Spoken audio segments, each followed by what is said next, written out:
শুনুন শুনুন শুনুন, বিশেষ ঘোষণা। বিশাল অরণ্য প্রকৃতির অপূর্ব সৌন্দর্যের সঙ্গে মানুষের রহস্যময় যোগাযোগের সৃষ্টি হয়েছে বিভূতিভূষণ বন্দ্যোপাধ্যায়ের কালজয়ী উপন্যাস আরণ্যক।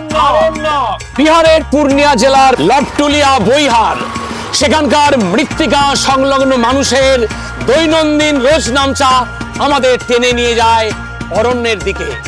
গল্পের কথক সত্যচরণ সেই অরণ্যানীতে পৌঁছে যায় চাকরির খোঁজে। শহরের কোলাহল ছেড়ে সেখানকার নির্জনতা তাকে একাকী করে তোলে। তারপর সেখানে একে একে জড়ো হয় আওতাল সাহু, কুন্তা, মঞ্চি, পাটোয়ারি, যুগল প্রসাদ এবং ছক্করবাজি নাচ দেখানো হাতুরিয়া। প্রকৃতির নিস্তব্ধতার মাঝে একটা অসম্ভব ভালো লাগার উপাদান আবিষ্কার করে ঘোড়ায় চড়ে এখান ওখান ঘুরে বেড়ায় সত্যচরণ। তাহলে এই শনিবার গপ্প মিলের থেকে আপনারা শুনছেন আরণ্যকের কথা।